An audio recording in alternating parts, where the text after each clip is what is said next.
اور ہم اکثر ان سڑکوں پہ دیکھتے ہیں تماشا لگا ہوتا ہے، غربا کی بیٹیاں اور بوڑھی مائیں اور بوڑھے بزرگ لائن میں کھڑے ہوتے ہیں، انہیں ٹائم 8 بجے کا دیا جاتا ہے اور نواب کا پتر 10 بجے خود آتا ہے اور سب سے پہلے وہ چائے لیتا ہے، پھر اخبار پڑھتا ہے، اور وہ باہر دھوپ میں کھڑے ہیں، اچانک لائٹ غائب ہوتی ہے تو وہ ملازم پہ برستا ہے کہ ابھی تک جنریٹر کیوں نہیں چلا، مجھے یہاں گرمی لگ رہی ہے، تجھے اے سی میں بھی گرمی لگ رہی ہے، اور جو باہر غریب اللہ کی مخلوق دھوپ میں مر رہی ہے وہ تمہیں نظر نہیں آئی؟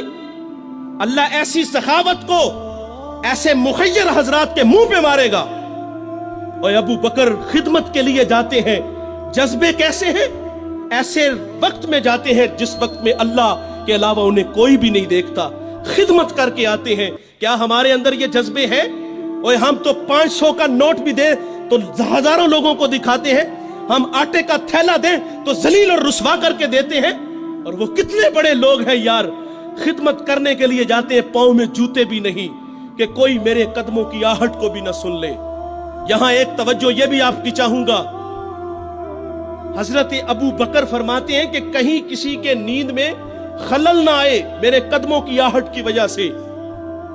آج ہمسائے ہماری شرارتوں سے محفوظ نہیں، ہم نے ڈیک آن کیا، ہمسایہ صرف بیچارہ اتنا ہی کہتا ہے یار تھوڑی سی آواز آہستہ کر لو، وہ کہتا تمہیں کیا تکلیف ہے، میرے گھر میں چل رہا ہے، تمہیں کیا تکلیف ہے؟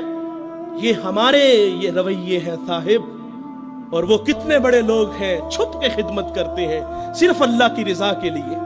اور پھر جب حضرت سیدنا صدیق اکبر رضی اللہ تعالیٰ عنہ دنیا سے چلے گئے تو حضرت عمر جو 23 لاکھ مربع میل کا حاکم ہے، پھر وہ ڈیوٹی خود لیتے ہیں، خود اس کے گھر کے برتن دھوتے ہیں، اس کے گھر میں جھاڑو دیتے ہیں اور خود مشکیزیں بھر کے آتے ہیں۔ اللہ نے آپ کو اگر خدمت کا جذبہ دیا ہے، آپ خدمت کرنا چاہتے ہیں تو اس انداز سے کرو کہ دائیں سے دو بائیں کو خبر نہ ہو۔ تو یہ اخلاق ہے صاحب، اپنے اندر یہ اخلاق اپناؤ، اس کا صلہ ہے، ورنہ لاکھوں کروڑوں کی سخاوت خدا منہ پہ دے مارے گا۔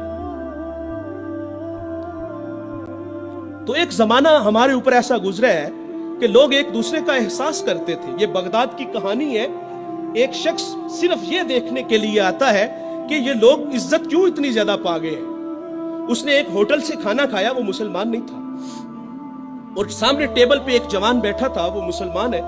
اس نے محسوس کیا کہ اس کا تعلق ہمارے شہر سے نہیں ہے۔ خیر کاؤنٹر پہ جا کے اس کا بل دیا، اور اس صاحب نے کھانا کھایا، بل دینے کے لیے کاؤنٹر پہ گیا تو کہا آپ کا بل ادا ہو گیا ہے۔ کہا یہاں تو مجھے کوئی جانتا نہیں، میں اجنبی ہوں۔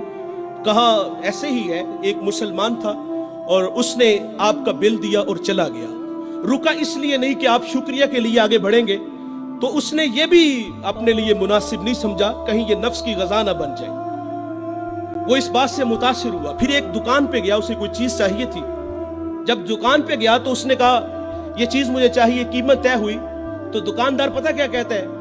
وہ کہتا ہے بھائی اسی معیار کی، اسی قیمت میں وہ جو سامنے دکان ہے، اگر یہ چیز تم اس سے خرید لو تو تمہیں کوئی اس پہ اعتراض تو نہیں؟ کہا مجھے چیز چاہیے۔ وہ سامنے دکان پہ گیا، اس نے وہ چیز خریدی، خرید کے جانے لگا، لیکن یہ تجسس تھا، اس نے ایسا مجھے کیوں کہا؟ یہ خود بھی تو نفع لے سکتا تھا، فائدہ تو اسے بھی ہو سکتا تھا، لیکن اس نے مجھے اس کے پاس کیوں بھیجا؟ دوبارہ پھر پلٹتا ہے اور آ کے کہتا ہے بھائی وہی معیار ہے، وہی قیمت ہے، لیکن اس کے پاس بھیجنے کا مقصد کیا تھا تیرا؟ اس نے کہا بھائی میں صبح سے اس وقت تک میرے پاس بڑے گاہک آئے ہیں اور میں نے اپنے بیوی بچوں کے لیے رزق روٹی اکٹھی کر لی ہے، اور وہ جو سامنے بھائی ہے اس کے پاس صبح سے لے کر اس وقت تک کوئی گاہک بھی نہیں آیا، تو میری آرزو تھی کہ تو اس سے جا کے خرید لیتا تاکہ وہ بھی اپنے بچوں کے لیے رزق روٹی لے جاتا۔ ایک ایسا زمانہ تھا، ہمارے اخلاق اتنے اچھے تھے، ہم ایک دوسرے کا خیال رکھتے تھے۔ آج تو ذلیل کرتے ہیں۔ تو حضرت عمر رضی اللہ تعالیٰ عنہ کے پاس ایک مقدمہ آیا بڑا عجیب سا، ایک صاحب نے زمین خریدی اور ایک نے بیچی۔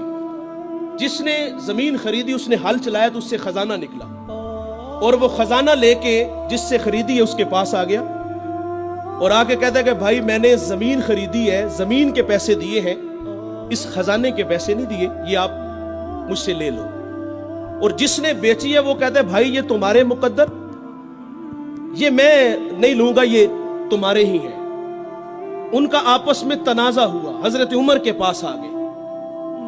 وہ دے رہا ہے, وہ لے نہیں رہا. آج بھائی بھائی 1 انچ پہ ایک دوسرے کو قتل کر رہے ہیں.